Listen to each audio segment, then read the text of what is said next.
Hey, what's up guys, Chris here, and in this video we're going to quickly talk about the new units that came out this week, Vinera, Dario, and Tyrell. Then I want to talk a little bit about the event that launched this week and just what you should be looking for or going for as free to play in the next 2 weeks. If you guys like the video, click like, subscribe, and let's jump like a dragoon right into it.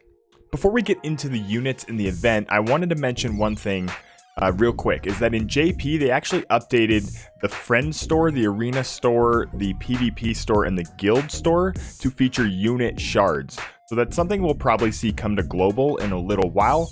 So if you've already been spending these medals on like elemental prisms or elemental fragments, I would start hoarding these up. And obviously we're still going to pick up the rainbow fragments that are in those stores, but start hoarding up these just in case this feature comes to global in the future. You'll be able to pick up unit shards for these medals, so that's nice. All right, let's talk a little bit about the units and the events from this week.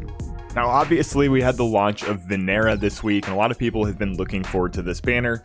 And by now, you guys have probably already decided whether you're pulling on this banner or not. So hopefully, if you guys decided to pull on this banner, you've had luck. But Vinera is a very good unit. If you're wondering if you should pull on this banner, you can watch the video I made. I made a July planning video that will go over all of the banners coming up in the future and whether or not these are good banners to pull on as free to play. Let's talk a little bit about Dario, who also dropped with this banner.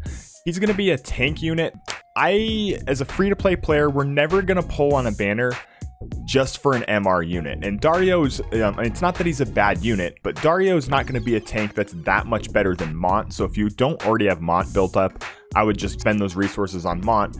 And then I wouldn't be buying unit shards as a free to play player that are MR unit shards. You're going to need to save that visual for either pulling on banners or for buying unit shards for your UR characters. So Dario's just going to be a no-go for free to play for now. If you eventually build him up, he's certainly a decent character and can be an okay tank. Finally, let's talk about Tyrell, who kind of looks like Golden Stern without the mask, wearing a diaper. Tyrell's going to be the free unit they give you for this event, so they're going to give you the unit and as many shards as you need to max him out. So it's very similar to how they did with Etra. Tyrell's going to be an okay unit, but he's going to be a complete no-go for me for free-to-play players, and there's a couple reasons why. I love the free units. I love these units that they give you all the shards for and you can max out. I've maxed out Mont, Y'shtola, and Gafgarian. I've also maxed out Etra on my casual account. Etra wasn't worth it, and I don't think Tyrell is worth it either. So at least Etra had a decent TMR. Tyrell is a unit. He's a knight main. He's got Viking. He's got Lancer here. So his jobs aren't terrible. His stats aren't going to end up being that good. So he's just going to be a mediocre overall unit in terms of actually performing on the battlefield. The only reason you'd want to max him out would also be his Trust Master, very similar to Etra, but you get a lot of accuracy and critical with this.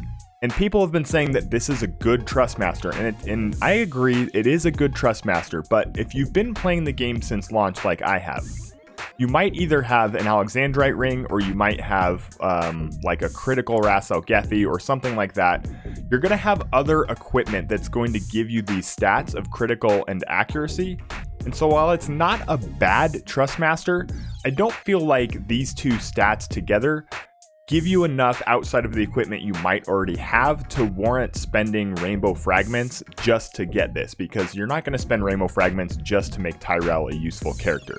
So for me, he's a no-go for free to play. The absolute only time I could see you actually it being worth building up Tyrell, maybe you started the game right now on the Vinera banner, so maybe you re-rolled or you're just starting the game, or you maybe started the game in the last 20 or 30 days. You might be short on units that you can max out right away. And in that case, Tyrell maybe can give you a lot of good value right out of the gate. But even in that case, I would save up my shards and I would save up my fragments and all my awakening materials. I would spend those on Mont if you've just started the game. Mont's going to be a much better overall unit than Tyrell, and his Trust Master is just as good, if not better than this. So it's not that I think the Trust Master's bad. I think it's a good Trust Master. I just think it gets outclassed. As you saw in my day 100 video, I just maxed out Lucia, and her Trust Master is going to outclass this a lot of the UR Trustmasters will outclass this. So it'll only be viable for about 3 months, and I just don't think he's worth spending the rainbow fragments on. All right, let's quickly talk about this to burn with life event that's going on right now. And the thing we're really looking forward to with this is this Mage Masher recipes. Now, this event's not too hard. You should be able to beat both the regular version of the event and the EX version of the event without too much trouble. Now, this Mage Masher is actually going to be a really good dagger. So let's take a look at some of the stats for that. The assault type here, you're going to see it can max out at 186 attack, which is really good. It's actually one of the higher attack values, I believe, out of many of the weapon types.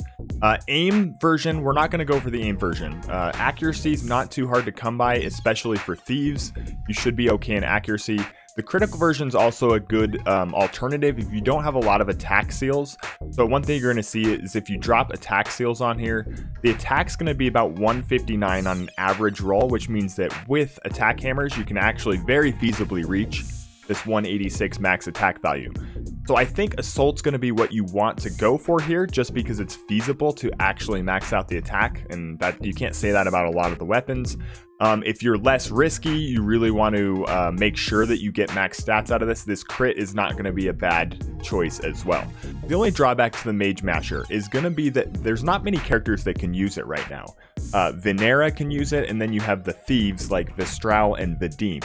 That doesn't mean that if you don't have these characters, you shouldn't bother with this event. The Mage Masher is going to be really good for a long time, and there's going to be other thieves and assassins that come out in the future that can make use of this weapon. So don't think if you don't have those characters right now, you shouldn't go for this. This is going to be a good dagger for a really long time. I still think it's the best dagger in JP. I'm a little disappointed that they didn't add some extra damage to magic users, or at least a silence chance. I mean, that's sort of in Final Fantasy lore what the Mage Masher does, so it's a little disappointing to see them use the Mage Masher here and not have a silence effect on it. But for the next 2 weeks, I would be going for this weapon right here. I would be farming this event, get all of your recipes. And one other thing to note here is that these Blissful Hearts, Zubeaks, and Void Crysts that you can get from this event, these can be used to craft the Fairy Ring, which is also a really good ring, and these crafting materials aren't easy to come by. So even if you aren't interested in the Mage Masher, you should be collecting a lot of these Blissful Hearts and Zubeaks just for future equipment. Anyways, I hope you guys enjoyed this video, short and sweet, got it out of the way. If you did decide to pull on the Vinera banner, I hope you guys had the luck of the Moogles with you, and we'll see you guys next time.